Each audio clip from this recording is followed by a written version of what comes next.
Recent যে Dhaka varsity পরীক্ষা হলো সেখানে কিন্তু দ্বিপদী বিস্তৃতির এই কোশ্চেনটা আসছে।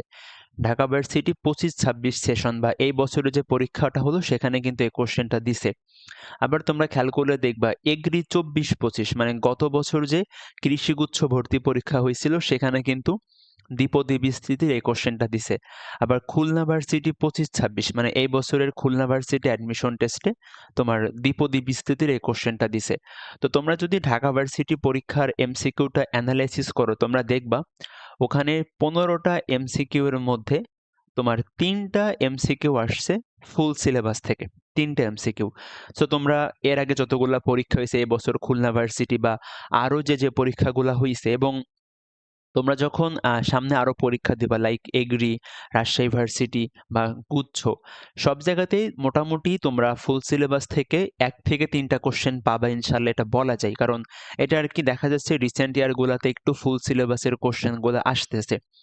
তো ফুল সিলেবাসের মধ্যে আমাদের দ্বিপদী বিস্তৃতির পার্টটা খুবই ইম্পর্টেন্ট। দেখো এটা কিন্তু ঢাকা ভার্সিটি 25-26 তারপরে এগ্রি 24-25 খুলনা ভার্সিটি 25-26 এরপর আরো অনেকগুলা ভার্সিটিতে আসছে।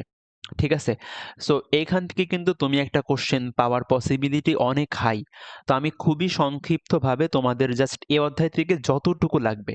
দেখো অধ্যায়ে কিন্তু অনেক কিছু আছে। বাট সব জায়গা থেকে কোশ্চেন আসে না। তো তোমার যতটুকু জিনিস লাগবে আমি খুব শর্ট সময়ে জাস্ট ওইটুকু বলে দিব। ঠিক আছে? তুমি জাস্ট এই ক্লাসটা মনোযোগ দিয়ে করলে তুমি ইনশাআল্লাহ দ্বিপদী বিস্তৃতি থেকে যে টপিকগুলা তোমার পরীক্ষায় আসতে পারে সেগুলা পারবা। সো সবাই একটু আমার কথা মনোযোগ দিয়ে শোনো, ক্লাসটা কিন্তু খুবই ইম্পর্টেন্ট। তুমি সামান্য একটা টাইম ইনভেস্ট করে কিন্তু একটা এমসিকিউ পারতে পারবা, যেখানে দেখা যাবে যারা পড়বে না ওরা কিন্তু পারবে না।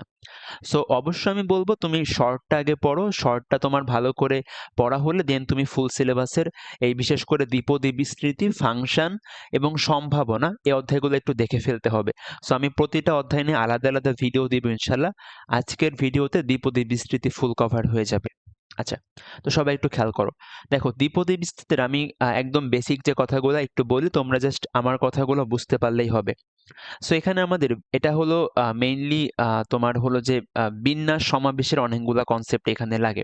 সো বিন্যাস সমাবেশের আমি যদি তোমাকে একটু কথা লিখি, যেমন খেয়াল করো যে আমি বললাম NCR এটার মিনিং কি এবং NPR এটার মিনিং কি। তো আমাদের সিতে হলো কম্বিনেশন, পিতে হলো পারমুটেশন। সো সমাবেশ এবং বিন্যাস। সো এখন এই কনসেপ্টটা কিন্তু আমাদের বিন্যাস সমাবেশ অধ্যায়েও আছে। তো সবাই একটু মনে রাখো এই এনসিআর এর কথা কিন্তু তোমার গত বছর এগ্রিতে আসছে। সো একটু ভালো করে সবাই খেয়াল করো। তো ভাইয়া তোমরা মনে রাখবা এনসিআর মানে হলো n factorial divided by r factorial into n minus r factorial. দেখো আমরা কিন্তু ক্লাস 9-10 এ ফ্যাক্টোরিয়াল পড়ছি, খেয়াল করো। 5 ফ্যাক্টোরিয়াল মানে কি? 5 ইন্টু 4 ইন্টু 3 ইন্টু 2 ইন্টু 1 মানে ওই সংখ্যা থেকে 1 পর্যন্ত সমস্ত সংখ্যার গুণফল। 3 ফ্যাক্টোরিয়াল মানে কি?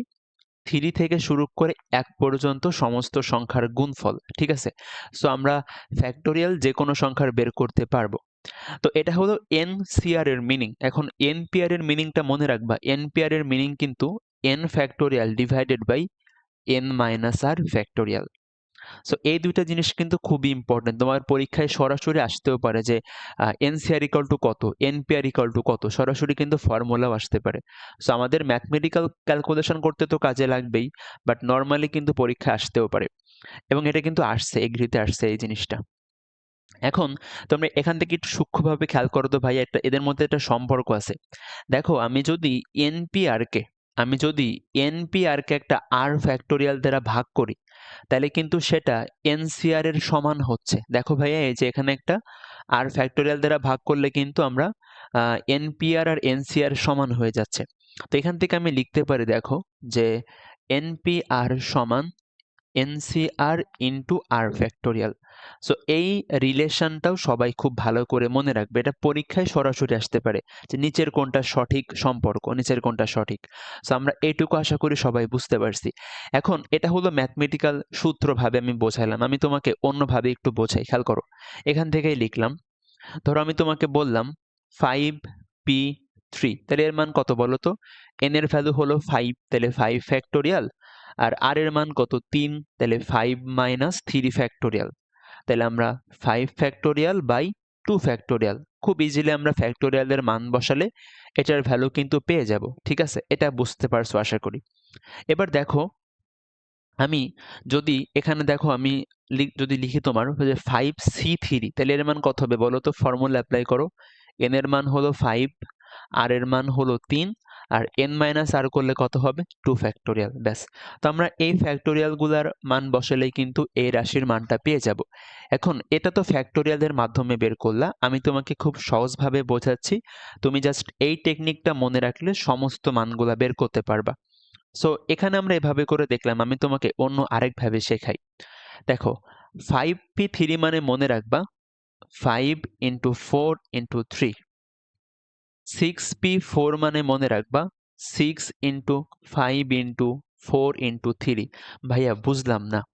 দেখো তুমি কিন্তু ফ্যাক্টোরিয়াল ফর্মুলা দিয়ে করতে পারবা, আমি তোমাকে এখন সহজভাবে বোঝাচ্ছি, এক লাইনে লিখতে পারবা। শোনো, তোমার কাজ ভাইয়া খুবই সিম্পল। তুমি কি করবা, এখানে আমরা n এর ভ্যালু হলো 5 থেকে শুরু করতেছি।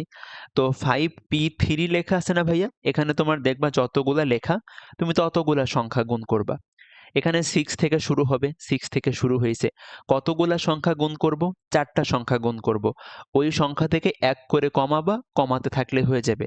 ধরো আমি তোমাকে বললাম যে 7p2, তাহলে কি করব বলো তো? 7 থেকে শুরু করব, কতগুলা সংখ্যা গুণ করব? 2টা সংখ্যা, এখানে 2 আছে।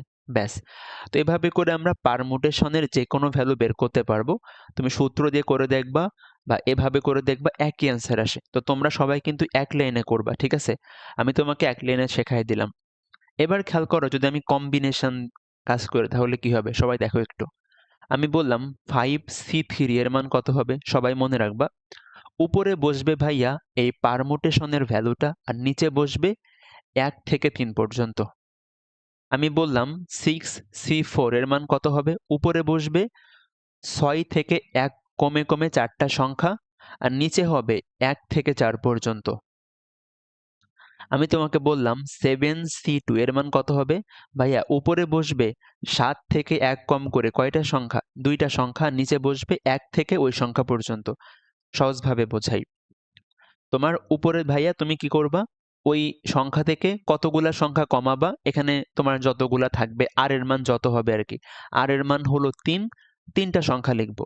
আর নিচে কি করব? 1 থেকে আর পর্যন্ত। দেখো এটা হলো কিন্তু NCR। তো আমরা নিচে কি করব? নিচে হলো 1 থেকে আর পর্যন্ত সংখ্যাগুলা গুণ করব। এখানেও দেখো 6CR, তাহলে উপরে কয়টা সংখ্যা গুণ করবা? 4টা সংখ্যা, 6 থেকে শুরু হবে। আর নিচে কি? 1 থেকে আর পর্যন্ত বা 1 থেকে 4 পর্যন্ত। এখানে যেহেতু আর এর মান 4। সো এভাবে করে আমরা এক লাইনে কিন্তু পারমুটেশন এবং কম্বিনেশনের ভ্যালুটা বের করে ফেলবো। দেখো আমি কিন্তু তোমাকে বিন্যাস সমাবেশের কনসেপ্টটুকু এখানে দিয়ে দিচ্ছি, ঠিক আছে? তো আমরা একই সাথে বিন্যাস সমাবেশ, দ্বিপদী বিস্তৃতি 2টা অধ্যায় কিন্তু কভার করতেছি। তো সবাই একটু খেয়াল করো। এখন এটুকু আশা করি সবাই বুঝতে পারছো। এখন আমরা একটা কোশ্চেন সলভ করার ট্রাই করি, চলো। খেয়াল করো, এই কোশ্চেনগুলো অনেকবার ভার্সিটি পরীক্ষায় আসছে। এখানে কি বলে যে NPR equal to 6 into NP3। আচ্ছা আমি তোমাকে পারমুটেশন কি বোঝাইছি? n থেকে শুরু হবে, কতগুলা সংখ্যা থাকবে 1 করে কমাবা, আর এর মান যত হবে ততগুলা সংখ্যা থাকবে। তাহলে NPR মানে কি বলো? NPR, NP4 মানে কি? n থেকে শুরু হবে, 1 করে কমবে, কতগুলা সংখ্যা? 4টা সংখ্যা, 4টা সংখ্যা। ব্যাস, তো এটা হচ্ছে NPR এর মিনিং। আচ্ছা NP3 মানে কত বলো? n থেকে শুরু হবে, কতগুলা সংখ্যা বসাবা? 3টা সংখ্যা বসাবা, 1 করে কমায়। ব্যাস, এবার তুমি এই মানটা এখানে ইনপুট করো, দেখবা ম্যাথ হয়ে গেছে। সো NPR মানে n into n-1, n-2, n-3 equal to 6 into এখানে NP3 মানে কি? n into n-1, n-2। তো খেয়াল করো আমার এখান থেকে ভাইয়া n, n-1, n-2 কাটা, তাহলে সব মিলে পাচ্ছি কি n ইকুয়ালস টু 9। তো এই টাইপের কোশ্চেন কিন্তু যে কোনো ভার্সিটি পরীক্ষায় চলে আসতে পারে। তুমি জাস্ট পারমুটেশনের বেসিক সূত্র এবং কম্বিনেশনের বেসিক সূত্র মনে রাখবা, তাহলেই তুমি যে কোনো কোশ্চেন অ্যাপ্রোচ করতে পারবা। এখন আমার কথা একটু ভালো করে বুঝো। এই টাইপের যে কোশ্চেনগুলো আছে যে এক্স বর্জিত পদ বা তোমাকে বলবে যে কততম পদ এক্স বর্জিত। আমাদের ২ টা কোশ্চেন খুব বেশি আসতেছে এখন। যে এক্স বর্জিত পদ কত অ্যান্ড এক্স বর্জিত পদটা কততম পদ, কততম পদ। আমি একটু বেসিক কনসেপ্ট তোমাকে দিচ্ছি, তুমি জাস্ট এটা বুঝতে পারলে এই টাইপের সকল কোশ্চেন অ্যান্সার করতে পারবা। আচ্ছা, তো আমরা বিন্যাসের কিন্তু ভাইয়া মেইন জিনিসগুলো দেখে আসছি, ওটা অ্যাপ্লাই করে দ্বিপদী বিস্তৃতি করে ফেলবো। আমাদের ক্লাসটা করলে বিন্যাস এবং দ্বিপদী বিস্তৃতি কভার হয়ে যাবে ইনশাল্লাহ। তো আমরা এখন বিন্যাস এবং সমাবেশের কনসেপ্ট অ্যাপ্লাই করে দ্বিপদী বিস্তৃতির দেখবা সবগুলা কোশ্চেন ইনশাল্লাহ করে ফেলতে পারবো। সো আমি একটা তোমাকে কনসেপ্টটাকে বোঝাই দেন, দেখবা এই টাইপের তুমি যে কোনো কোশ্চেন সলভ করে ফেলতে পারবে ইনশাল্লাহ। ঠিক আছে? তো আমার কথা সবাই একটু ভালো করে খেয়াল করো। ধরো আমার কাছে এরকম একটা পদ আছে, আমি বললাম যে এখানে একটা ধরো যে ফাংশন আছে এক্স এর ফাংশন, এখানে একটা এক্স এর ফাংশন আছে, দুইটা এক্স এর ফাংশন যোগ বা বিয়োগ আকারে থাকতে পারে, তার পাওয়ার বললাম এন। যেমন ধরো এক্সাম্পল দেই 2x প্লাস 1/x, এর পাওয়ার বললাম ধরো 3। সো এরকম যে কোনো দুইটা এক্স এর ফাংশন যোগ বা বিয়োগ আকারে থাকতে পারে যার পাওয়ার একটা থাকবে। এখন এটাকে যখন আমি বিস্তৃত করব আমি কিন্তু অনেকগুলা পদ পাবো, তাই না? আমি কিন্তু অনেকগুলা পদ পাবো। সো আমি স্পেসিফিক একটা পদ বের করতে চাচ্ছি যে এটার ৫তম পদ কত, ৪তম পদ কত, ২তম পদ কত। ঠিক আছে? স্পেসিফিক একটা পদ তুমি কিভাবে বের করবা? সবাই মনে রাখবা যে এই দ্বিপদী বিস্তৃতির r+1তম পদের ভ্যালু হবে, সবাই মনে রাখবা, NCR। প্রথম ফাংশনের মাথায় বসাবা n-r, সেকেন্ড ফাংশনের মাথায় বসাবা r, শেষ। সো আমি জাস্ট এটা অ্যাপ্লাই করলেই আমি দ্বিপদী বিস্তৃতির যে কোনো পদ বের করতে পারবো। দ্বিপদী বিস্তৃতির যে কোনো পদ বের করতে পারবো। সবাই খেয়াল করবে এখানে কিন্তু ভাই আমি r+1 লিখছি। ঠিক আছে? আমি কিন্তু r+1 লিখছি। দেখো যদি আমি বলি সপ্তম পদ, তাহলে বলো তো r এর মান কত? তাহলে কিন্তু ভাইয়া r এর মান কিন্তু 6। ঠিক আছে? তো তুমি এভাবে করে যে কোনো পদ বের করতে পারবা। ধরো আমি তোমাকে বললাম তুমি এই বিস্তৃতির দ্বিতীয় পদটা বের করো। দ্বিতীয় পদ বের করো। এখন দ্বিতীয় পদ মানে কি বলো? r এর মান কত? ১ বাদ দিবা, r এর মান হচ্ছে 1। মানে r+1 এর মান তো 2, তাই না? r+1 এর মান 2, তাইলে r এর মান কত? 1। তাহলে দ্বিতীয় পদ কত হবে বলো তো ভাইয়া? n মানে কি? পাওয়ার। তাহলে 3c, r এর মান 1। ফার্স্ট ফাংশনের মাথায় বসাবো কি? n-r। তো 3 - 1 করলে হবে 2। অ্যান্ড সেকেন্ড ফাংশনের মাথায় বসাবা r, r এর মান কত? 1, শেষ। সো এভাবে করে আমরা দ্বিপদী বিস্তৃতির যে কোনো পদ বের করতে পারবো। যে কোনো পদ বের করতে পারবো। আশা করি এই কনসেপ্টটা তোমরা বুঝতে পারছো। এখন আমাদের আরেকটা কনসেপ্ট একটু বোঝা লাগবে। খেয়াল করো সবাই। এখন এই কনসেপ্টটা সবাই একটু ভালো করে বোঝার ট্রাই করো। এটা দিয়ে আমরা মোটামুটি দ্বিপদী বিস্তৃতি সবগুলা কোশ্চেন করে ফেলবো। তো আমাদের পরীক্ষায় দেখো সবচেয়ে কিন্তু বেশি এই যে এক্স বর্জিত পদের মানটা চাই। তো আমরা এখন এই কনসেপ্টটা বুঝতে পারলে এই টাইপের সকল কোশ্চেন করে ফেলবো। দেখো এরকম ধরো একটা রাশি আছে x⁻p, x⁻q, এর হোল পাওয়ার হচ্ছে n। এখন এখানে ধরো x⁻p এর সাথে কোনো কিছু গুণ থাকতে পারে, মানে যে কোনো সহগ থাকতে পারে, ওটা নিয়ে আমাদের দেখার বিষয় না, আমরা জাস্ট x এর পাওয়ারটা দেখব। এখন এই দ্বিপদী বিস্তৃতির তুমি ধরো x⁻z এর সহগ বের করতে চাচ্ছ। ভাইয়া x⁻z আবার কি? দেখো তোমাকে একটা আমি দ্বিপদী বিস্তৃতি দিয়ে বললাম যে x³ এর সহগ কত, x² এর সহগ কত, x⁴ এর সহগ কত। সেরকম যে কোনো কিছু সহগ তোমাকে বের করতে বলতে পারে। এটা তুমি কিভাবে করবা? তো আমরা ধরলাম x⁻z এর সহগ হচ্ছে r+1 তম পদ। ঠিক আছে? আমরা x⁻z এর সহগ হচ্ছে r+1 তম পদ। এখন এখানে r এর মান কত হবে? r এর মান সবাই মনে রাখবা pn। দেখো এই প্রথম পদে x এর power into n minus z divided by p minus q। So এই ফর্মুলা অ্যাপ্লাই করলে আমরা r এর মান পেয়ে যাব। দেন r এর সাথে ১ যোগ করলে আমরা কততম পদটা চাচ্ছি সেটা বের করতে পারবো। আর আমি কিন্তু তোমাকে এখানে r+1 তম পদের মানটা বের করা শেখাইছি। সবাই একটু ভালো করে লিঙ্ক করা ট্রাই করো। আমরা এখানে x⁻z এর সহগ হলো r+1। তো আমরা r এর মান এভাবে করে বের করব। দেন r এর সাথে ১ যোগ করলে আমি ওই পদের নাম্বারটা পেয়ে যাব যে এততম পদ। দেন তুমি এই ফর্মুলা অ্যাপ্লাই করে ওই পদটা বের করতে পারবা। ঠিক আছে?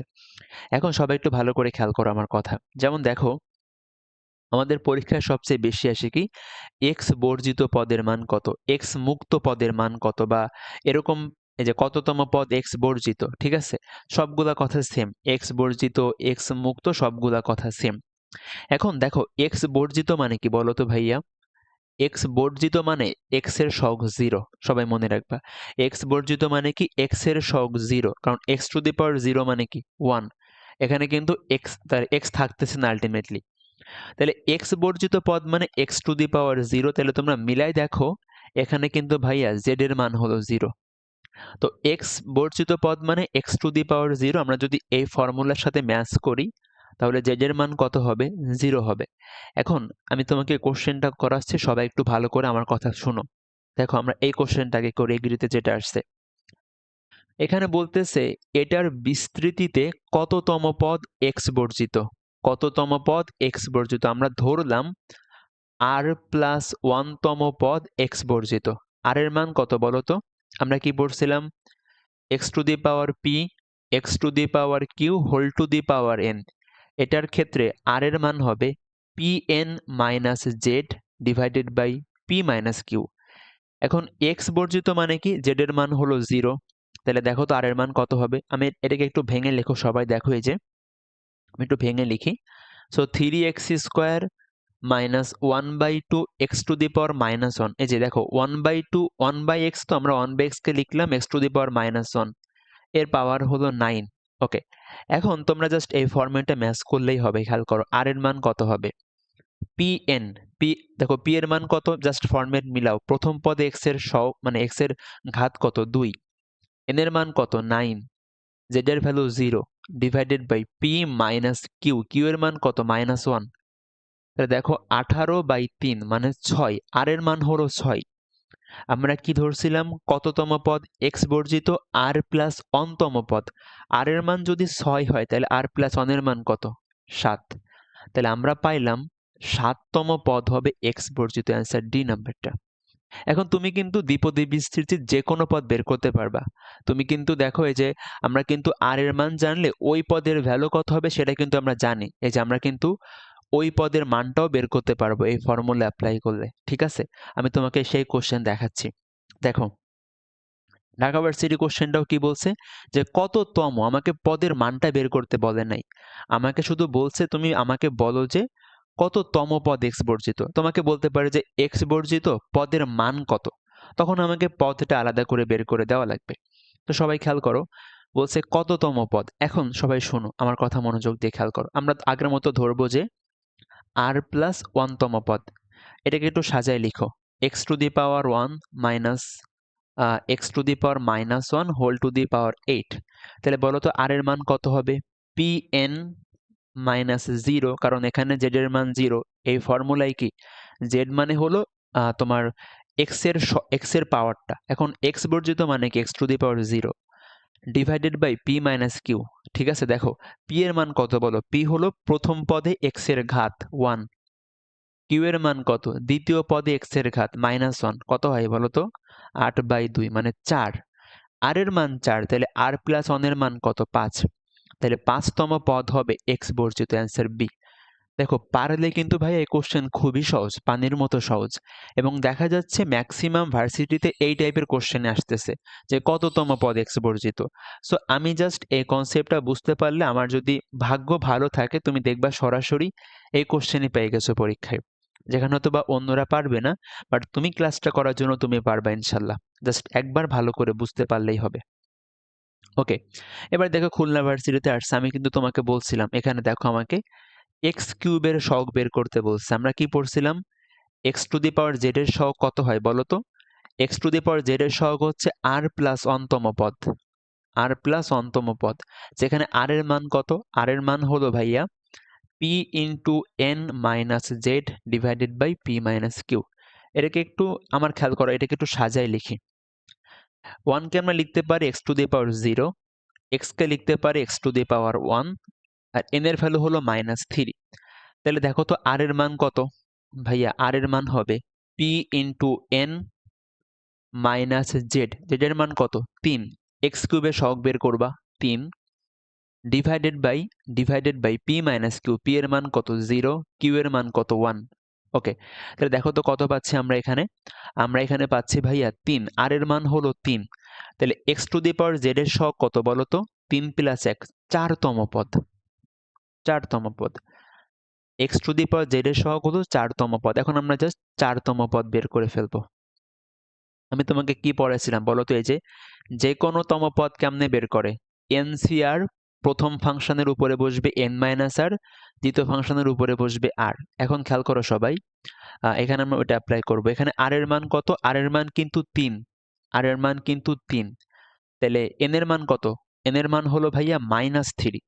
তাহলে -3 c3, আর এর মান কিন্তু 3, ঠিক আছে। এনসিআর, দেখো আমি ফর্মুলা লিখে দেই, এনসিআর মানে NC4 না, NCR ফার্স্ট ফাংশনের মাথায় যাবে n মাইনাস আর, সেকেন্ড ফাংশনের মাথায় যাবে হলো আর, ঠিক আছে। এখানে আর এর মান হলো 3 আর n এর মান হলো -3, জাস্ট বসাও। প্রথম ফাংশনটা কি 1, তো 1 এর মাথায় যাবে n মাইনাস আর, তো n মাইনাস আর। এটা আসলে 1 এর মাথায় পাওয়ার বসায় কোনো লাভ নাই, তুমি মানে এটা প্লাস মাইনাস ইফেক্ট করবে, বাট হলো আলটিমেটলি মান তো 1ই হবে আর কি। আর দেখো সেকেন্ড ফাংশনটা কি? সেকেন্ড ফাংশনটা হচ্ছে আমার -x। সেকেন্ড ফাংশনটা হলো -x, এর পাওয়ার কত হবে ভাইয়া? এর পাওয়ার হবে হচ্ছে কত? আর এর মান কত? আর এর মান হলো আমার এখানে 3, শেষ। তাহলে দেখো আমি একটু এখানে ক্যালকুলেশন করলে কত পাচ্ছি দেখো। আমার এখানে লাগবে কি? -3c3। খেয়াল করো, এর নিয়ম কি বলো তো? ওই সংখ্যা থেকে 1 করে কমাবা, কতগুলা কমাবা? 3টা সংখ্যা, আর নিচে হলো কি 1 থেকে 3 পর্যন্ত। দেখো এটার মান কত আসে? -1। এটার মান আসে কত? -1। সো -3c3 মানে কি? -1। আচ্ছা, -1 পাইলাম। এখন এটার ভ্যালু তো -1। দেখো 1 টু দি পাওয়ার কত আছে ভাইয়া? 1 টু দি পাওয়ার -6, তাই না? এখন 1 টু দি পাওয়ার -6 মানে কত বলো তো? 1 টু দি পাওয়ার -6 মানে কত? 1 টু দি পাওয়ার -6 মানে কিন্তু 1। কারণ 1 এর মাথায় যদি কোনো জোড় পাওয়ার থাকে তার মান কিন্তু 1ই হবে, সেটা প্লাস মাইনাস নিয়ে সমস্যা নেই। আর দেখো এখানে আমি কি পাচ্ছি? -x cube. তো a মাইনাস মিলে প্লাস। দেখো এক্স কিউবের আমার সহগ থাকতেছে ভাইয়া, এক্স কিউবের সহগ হচ্ছে 1। আচ্ছা দাঁড়াও, সরি, এখানে আমি একটা ভুল করছি। খেয়াল করো, এই যে আমি উপরে কি বসাবো? ওই সংখ্যা থেকে 1 করে কমাবা, তাই না? তাহলে উপরে কি বসবে? খেয়াল করো তো, -3। -3 থেকে 1 কমালে কত? -4। -4 থেকে 1 কমালে -5। এবার দেখো কত হবে। এখানে ভাইয়া 3 কাটা, মাইনাসে মাইনাসে প্লাস, 2 2 এ 4। তাহলে আমি কত পাচ্ছি? সব মিলে দেখো তো -10। এটার ভ্যালু -10। তাহলে এখানে আমার -10 বসতো। তাহলে সব মিলে অ্যান্সার হবে 10, ঠিক আছে, সি নাম্বারটা।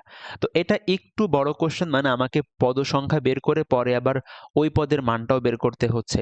সো আমি তোমাদের 2টা কনসেপ্ট শেখাইছি। তুমি কিভাবে পদ সংখ্যাটা বের করবে, যেটা পরীক্ষার জন্য সবচেয়ে বেশি ইম্পর্টেন্ট। যদি আমাকে ওই পদের মানটাও বের করতে বলে তখন আমরা এই ফর্মুলা অ্যাপ্লাই করে করতে পারবো। হোপফুলি এই কোশ্চেন তোমরা সবাই বুঝতে পারছো, সেটা তোমরা সবাই বাসায় করে ফেলবা। এই যে x টু দি পাওয়ার 9 এর সহগ, z এর মান কত? 0, p এর মান কত বলো তো? p এর মান 2, q এর মান হলো -1। দেন তুমি এবার আগের মতো করে ফেলবা। n এর মান হলো এখানে 12, আগের মতো করে ফেলবা। এখন আমি একটা কনসেপ্ট বলে, এটা মাঝে মধ্যে পরীক্ষায় আসে, মধ্যপদ সংক্রান্ত। দেখো আমি যদি ভাইয়া আমার এখানে খেয়াল করো, 2টা ফাংশন যোগ বা বিয়োগ আকারে থাকতে পারে। ওকে, এর পাওয়ার হচ্ছে n। এখন যদি n এর মান জোড় সংখ্যা হয় তাহলে মধ্যপদ হবে একটা, আর n এর মান বিজোড় হলে মধ্যপদ হবে 2টা, ঠিক আছে। n এর মান জোড় হলে মধ্যপদ একটা, n এর মান বিজোড় হলে মধ্যপদ 2টা। সে মধ্যপদের মান কত হবে? মধ্যপদ হবে ভাইয়া n/2 প্লাস অন্তম পদ। n/2 প্লাস অন্তম পদ। সবাই একটু খেয়াল করো আমার কথা। ধরো এখানে একটা কোশ্চেন দিছে, n এর মান কত? জোড়। n এর মান কিন্তু জোড়, তাহলে মধ্যপদ কত হবে? মধ্যপদ হবে n/2 প্লাস অন্তম পদ। তো n/2 প্লাস অন্তম পদ হলো মধ্যপদ। এখন n এর মান কত? n এর মান হলো 8। n এর মান হলো 8, তাহলে বলো তো n/2 প্লাস 1 করলে কত হবে? n/2 প্লাস 1 করলে হবে 5তম পদ। এবার তুমি 5তম পদ বের করে ফেলো আগের ফর্মুলা দিয়ে, যে NCR প্রথম ফাংশনের মাথায় বসবে n মাইনাস আর, সেকেন্ড ফাংশনের মাথায় বসবে আর, শেষ। n এর মান হলো 8, সরি nc আবার 4 লিখছি, nc আর। আর এর মান কত বলো তো ভাইয়া? আমরা কিন্তু 5তম পদ বের করব। 5তম পদ বের করলে আর এর মান কত? আর এর মান কিন্তু 4। আর এর মান সবসময় ওই পদ থেকে 1 কমাবা। সো এখানে জাস্ট বসাইলে তুমি অ্যান্সার পেয়ে যাবা, ঠিক আছে? আচ্ছা, তো এখন আমরা এই দ্বিপদী বিস্তৃতির লাস্ট টপিকটা একটু পড়বো, বা এটা আমাদের মেইনলি বিন্যাস সমাবেশের পার্টও বলা যায়। সো তোমরা মনে রাখবা যে যদি এই কন্ডিশনটা হয় যে NCX সমান NCY, ধরো আমি বললাম NC2 ইকুয়ালস টু NC5, হ্যাঁ, যদি এরকম হয় দুইটা জিনিস সমান, দুইটা কেস হতে পারে। হতে পারে x ইকুয়াল টু y, মানে ধরো NC2 আর NC2 এটা তো সমান, এটা তো বাচ্চারাও বুঝবে, তাই না? তো এটা x, এটা y, দুইটা জিনিস সমান হলে দেখো উপরে তো n সমান আছেই, x y সমান হতে পারে। আমাদের পরীক্ষায় সবচেয়ে যেটা কাজে লাগবে সেটা হলো এই কথাটা যে x প্লাস y সমান n হবে। তাহলে দেখো আমি এখানে যদি এটা সমান হয় বলতে পারি কি n এর ভ্যালু হবে x এর মান 2, y এর মান 5, n এর ভ্যালু হবে 7, ঠিক আছে? এটা সবাই মনে রাখবা। আরেকটা কথা দেখো, এই কোশ্চেনটা আমি করাই দিয়ে আসি, এখানে এসে খেয়াল করো। দেখো বলছে NC12 সমান NC8, অনেকগুলা পরীক্ষায় আসছে। তাহলে দেখো n এর মান কত? 12 প্লাস 8 মানে 20। ওকে, এখন এটা আমরা বুঝলাম। এখন তোমরা একটা জিনিস খেয়াল করো, এখানে আরেকটা জিনিস আমাদের বুঝতে হবে। দেখো NCR এর যে মিনিং, বারবার শুধু 4 লিখতেছি, NCR এর যে মিনিং আর NC n মাইনাস আর তার মান সেম। ধরো বললাম n, আচ্ছা n না দিয়ে কোনো সংখ্যা দিয়ে বোঝাই। ধরো বললাম 7C5, এটার মান যত 7C2 এর মানও তত। এই যে NCR, n এর ভ্যালু 7, আর এর ভ্যালু 5, NC n মাইনাস আর, n থেকে আর বাদ দিবা। আমি বললাম 10C4, এটা বলা যে কথা 10 থেকে 4 বাদ দাও, তাইলে এটা বলাও সেম কথা। উপরে সেম থাকবে, নিচে তাদের বিয়োগফল বসালেও আলটিমেটলি সেম ভ্যালু পাবা। এখন এখানে কোশ্চেনটা আসো, আমরা এখানে n এর মান বের করছি, আমার কি বের করতে বলছে? 22CN।